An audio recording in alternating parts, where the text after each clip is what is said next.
Hey guys, sorry I'm late. It has been very, very busy. But welcome back to 52 Lockup. I am your Apple Teenie Cadma of Bit and Apple TV. 52 Lockup is a series I started to talk about one of my biggest passions, true crime. So a new episode on every Cat Maniac Monday for 52 Mondays. Hope you guys enjoy. Be sure to comment, leave feedback, like, subscribe, give me something to work with. All right, viewer discretion is advised. I do not go into great details, particularly about the death, but I do talk about it. So depending on how you are, there's nothing grotesque that I'm talking about, but it still is a horrendous crime. Viewer discretion is advised. Now, today's episode begins with Tiana Angelique Notice. She was born on February 4th, 1984 to Alvin and Kathy in Connecticut. Growing up, she was known for, typically being a person whose smile lights up a room. It kills me that happens all the time in these documentaries, but I digress. Tiana was considered to be very brilliant, and she demonstrated this in her schoolwork effortlessly, practically. Apparently, at the same time she was completing her last year in high school, she was actually starting her first year in college simultaneously. So she was very ahead of her classmates, very high grades. And when she entered college, she began working on her master's degree in communications at the University of Hartford and graduated from the University of Hartford with a degree in political science. Her mother described her and would quote and say, Tiana should become a lawyer because of how good she was at debating. But nonetheless, the most important things to Tiana in her life was her goals as a queen, obviously, like a boss. And God, family, her friends, those things were her priority. And then James Carter II enters the picture. So Tiana and James meet in 2007. We're going to do our timeline, right? They meet in 2007. They met on MySpace, but some places stated that they met on a dating website, but others said MySpace. Either way, they met online, right? He presented himself as like someone working in insurance. He held a job title as an executive. In hindsight, we can see that James is showing the signs of abuse by faking his personality and who he is, right? There's no way anyone could decipher that. Like, without having additional details or knowing a prior history, there's just no way to know that someone is faking their relationship. So his goal was to boost his image to her as much as possible to appear as a good person, which is part of what people who are abusers do, right? He depends on his capability to manipulate how he is perceived by others. Okay, we got that out of the way. So Tiana would show photos of him to her mom from online, and her mom was like, I'm not sold. Even though she hadn't met him yet, she just wasn't sold. And if you ask her now, she'll say, like, mother's intuition. And at the time when they were talking online, Tiana was not really looking for a serious relationship because she had just ended a 5-year relationship with her college sweetheart. There was no further details that I could find online explaining why, so I do believe the college sweetheart was Robert. That's important later on. But I do believe that because of what happens later on, I do believe it was a platonic agreement. Like, they may have separated for whatever reasons. There was like not a bad breakup, basically. Though she's not looking for anything serious, she does agree to meet up with James, for a date. She does a smart thing. She goes to meet him out in public. And she's taking one of the many smart steps that a woman will take when meeting a man. So by James appearing as calm and as level-headed and, controlling his appearance, it's a first unknown step of manipulation that you won't realize until after, right? So James told Tiana, like, hey, I own my own home. I'm a manager of this finance company, and I don't have any kids. I want kids, though. And these all would be lies. I mean, he's faking a personality to obtain what he wanted from her. And this goes beyond wanting her for her body or just for sex, but rather as property, right? So James begins to do nice things for her. He gives her a phone that's on his plan. And personally, I think in hindsight, it was to monitor who she was calling. He bought her tires for her car. And at the time, like any other normal person, Tiana would think, oh, he's He's being nice. I mean, any person would think that James is being nice. But underneath it all, that's not really what it was about. So 6 months into their dating relationship, James, he's sentenced to 5 months in jail for a domestic abuse case of his previous girlfriend. So Tiana learns that homeboy has a rap sheet for like numerous, just a list of violent crimes, including assault. Big red flag, right? It's not even a full year of their relationship, and he's arrested for domestic abuse from his other girlfriend. So it's now 11 months. Tiana's a smart woman, and she doesn't want to be bothered with this, right? She's just like, no. And, it's a little unclear when she found out about his history of violence, or if he seemed like I don't know if he went to jail and it seemed like he ghosted her, or she was just like, I don't know how she found out and how immediate she found out, but she was getting tired of it, right? So from his insecurities, rage, and anger, and his short-temperedness, he, threatening Tiana, all these things start to show up, right? So now by early 2008, he's released from prison. And Tiana, her father, even suspect that at some point he was cheating on her. It's unclear if the parents knew how much was going on or if they knew his past.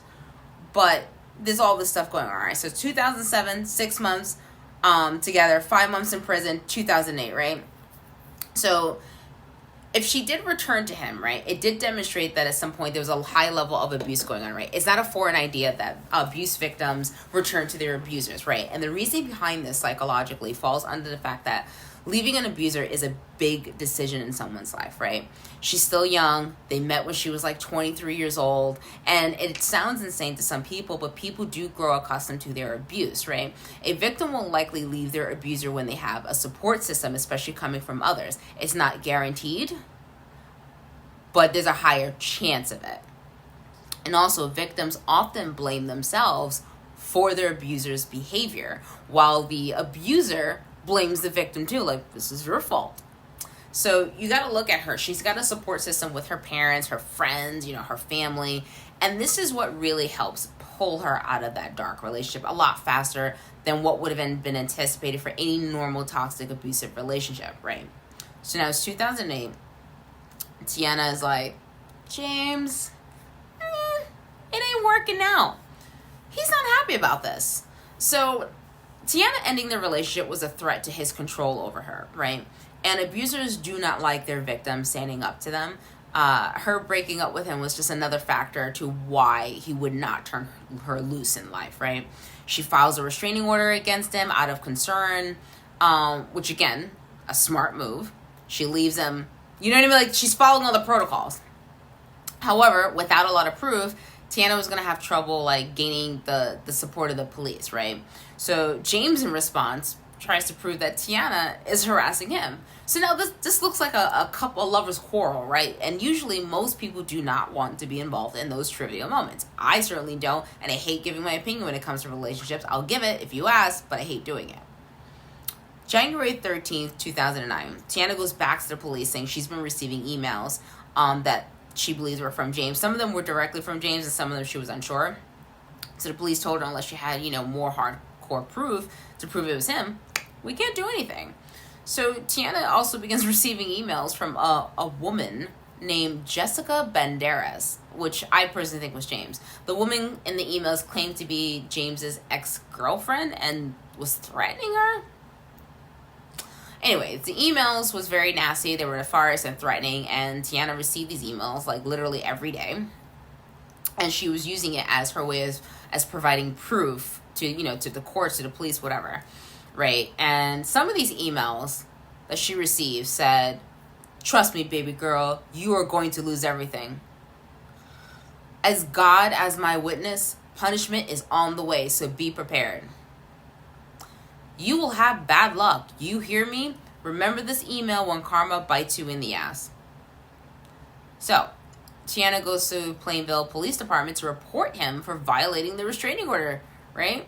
And she's only told by the officers, like, the emails are not, like, they're considered non-threatening. So this makes Tiana seem like she's backed into a corner. She's alone. She doesn't have the police support, which does happen in these cases. And it makes these things a lot much more difficult, which is why they escalate. So, like I said, This is a very common thing that happens with women who are being stalked right before they are killed by men, whether they are a boyfriend or a stalker or whatever the case is, especially when it's a lover's quarrel. So Tiana's mother said that she remembers that her daughter went to the police 33 times in the course of 6 weeks. Just bringing them new shit like, hey, he's acting a little crazy. And she also wanted to show proof that he was following her everywhere. She didn't have proof of that, but she had proof of the other things, right? And by him following everywhere, he's violating his restraining order. I mean, he was doing things like sitting outside her apartment building in his car, following her when she goes food shopping, to work. It didn't matter where she went, right? And again, you would think with his history and him being arrested, that'd be like, I don't know, red flag. But again, I digress.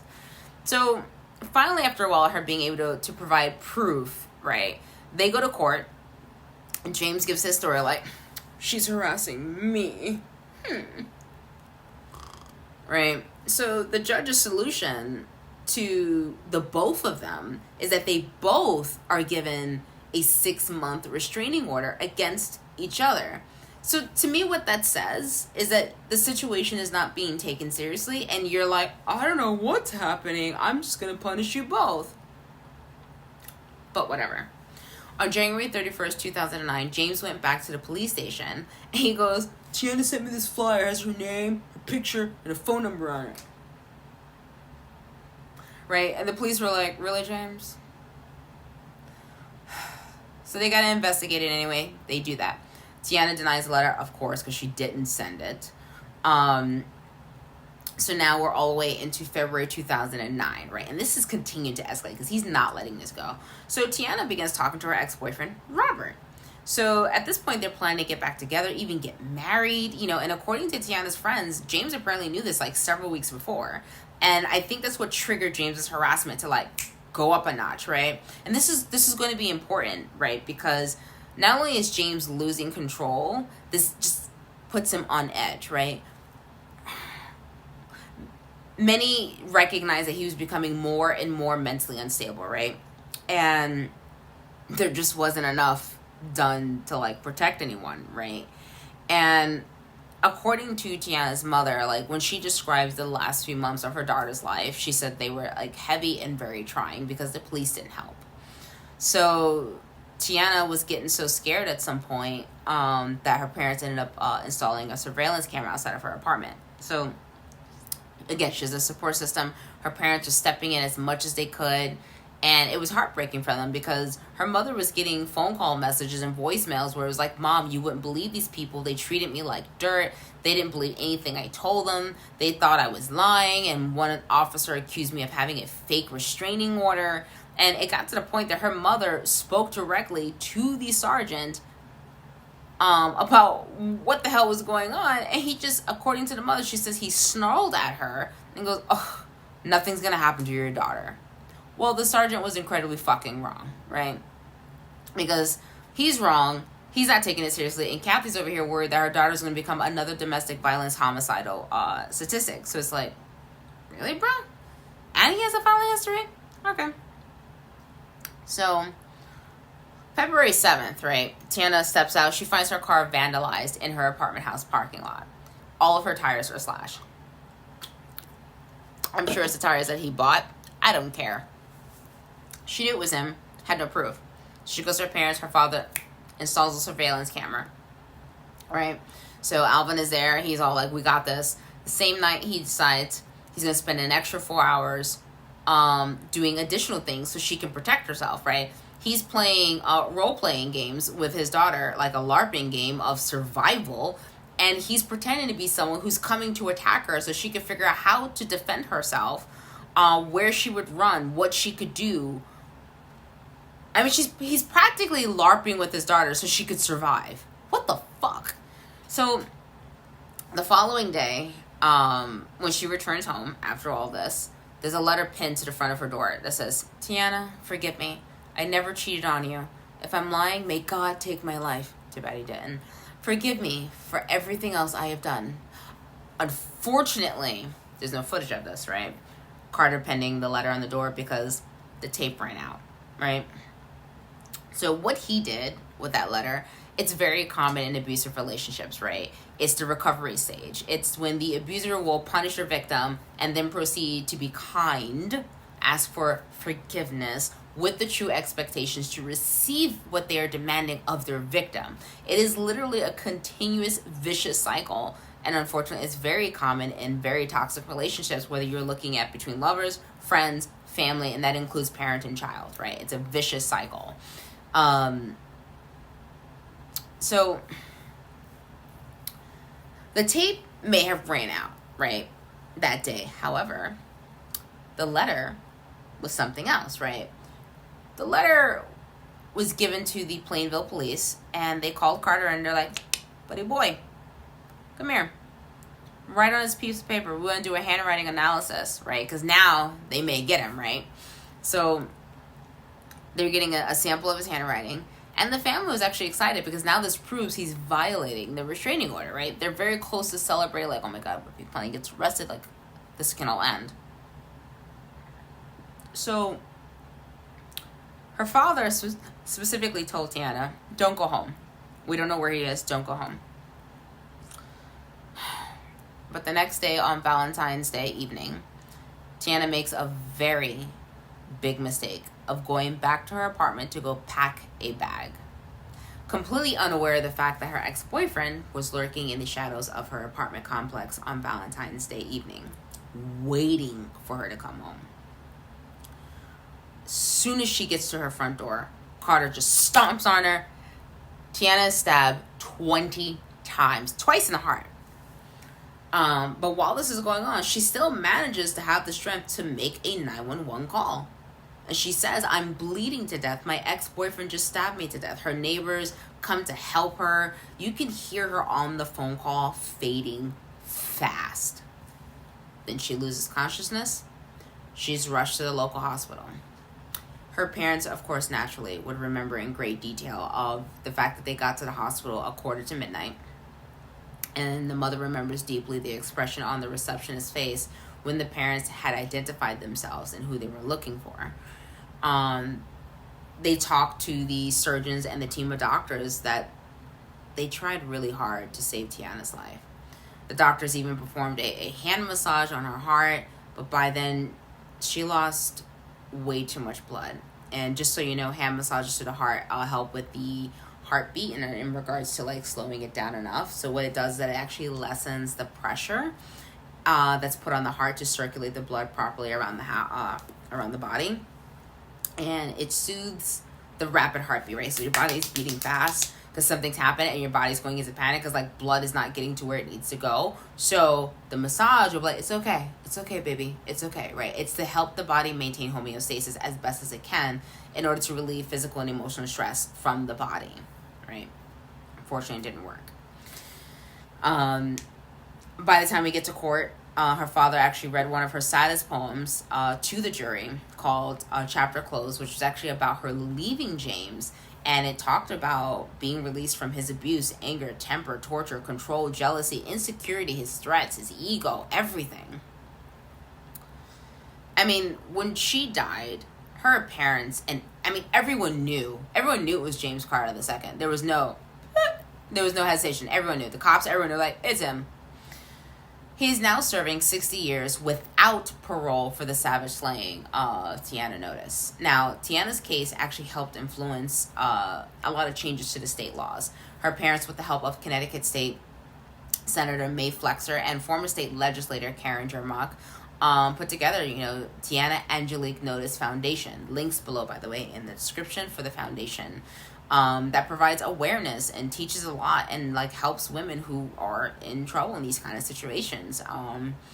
Karen Jermock is now actually the head of the Connecticut Coalition Against Domestic Violence and has pushed a lot more tougher laws to prevent these domestic violence homicide cases from happening. Now there's like a pilot program that provides like GPS monitoring once the judicial system determines that this guy is a high risk. The victim is alerted when the offender is coming within a certain distance of their home or workplace or family members or wherever they basically would go. And this was pushed because Tiana went home having no clue that he was even anywhere near her house. I mean, she might even be alive today, if she knew. It's basically like an air tag for criminals. Really, is what it is. So following her murder, her wrongful murder, her family filed a lawsuit against the officers who handled her complaints against James Carter II. The jury actually did agree, and they were awarded $10 million on their judgment. I do not know if the officers are still working. I don't know if they're suspended. I couldn't find any of that information. I only found out about the $10 million. So, just to talk about domestic violence for a little quick second. I believe in the U.S., Oklahoma is the first place. Kentucky is second, and Missouri is in third place in regards to domestic violence statistics. I read that in Kentucky, women who were victims of domestic violence were at 45.3% women. Like, these are the victims as of 2022, like this year. Men, 35%, right? Again, this year. There are multiple places how you can collect criminal data, whether it's based on the region, state, nations, different requirements on how to, what's collected on the information. So it's very hard sometimes to work with statistics. So I am going to go vaguely over a couple of things that I did find online. But again, criminal records and criminal statistics, rather, they come from a variety of sources and stuff like that. So 1 in 3 women and 1 in 4 men have experienced physical violence by an intimate partner within their lifetime. 1 in 5 women and 1 in 7 men have experienced severe physical violence by an intimate partner in their lifetime. 1 in 7 women and 1 in 18 men have experienced stalking, victimization during their lifetime in which they felt fearful or believed that they or someone close to them would be harmed or killed. On a typical day, there's literally more than 20,000 phone calls placed to the domestic violence hotlines nationwide, which is a very scary, scary thought. In domestic violence homicides, women are 6 times more likely to be killed, especially when there's a gun in the household. It's tough, right? When there's abuse going on in the home. Intimate partner violence accounts for 15% of all violent crimes. Intimate partner violence is the most common among women between the ages of 18 to 24, which is where actually Tiana would actually fall under. For those of you who may need help or know someone who needs help, the National Domestic Violence Hotline hours are 24/7. They speak over 200 languages. There's an interpretation service. They are there to help. So please make sure that you call the number on the screen, 800-799-7233. Again, you know someone needs help, or if you need the help, call the number. Domestic violence can take a bevy of forms, right? So this can be emotional, sexual, physical. It can be threats of abuse. Domestic violence can happen also in heterosexual relationships, same-sex relationships, friendships. Again, they go back and happen between parents and children, right? Abusive relationships are generally about an imbalance of power and control, right? The abuser uses intimidation tactics, hurtful words, and behaviors to control their victim, right? They need to control them. And it's not always easy to identify domestic violence as much as people think it is. It's so crystal clear. Some are crystal clear. They're like lucid demonstrations of an abusive relationships, while others may start off small and then gets worse over time. It's not as a clear shot in the, shot that people like to make it seem like. And it's really unfortunate that these things happen. And the truth is, when you look back in hindsight, you can see all the pieces falling together, but sometimes it's so difficult to see them ahead of time. I believe Tiana and James was the subtle version, right? It wasn't quite as clear. And his was more subtle, right? Because they were together for at least about 6 months before he ended up in jail. And it's sad, and it's very heartbreaking, and I've known quite a few women myself who have actually been in really horrible situations, and it all starts small. It all starts very small, and when the abuser cannot have full control, when the abuser cannot isolate their victim, they become more and more enraged. But yeah, so this is my story for today. I just thought I'd bring a little bit more attention to Tiana Angelique Notice. She seems like such a wonderful soul and someone who's so brilliant and intelligent. Who knows what amazing things she would have done. She would have brought that beautiful smile that lit up a room and would have lit up the world. This jackass ruined it. But yeah, stay safe out there. Make smart decisions. Happy Valentine's Day, everyone. Don't be like this dude, yo. If someone doesn't want you, it's cool. It's okay. It's okay. Let it go. All right.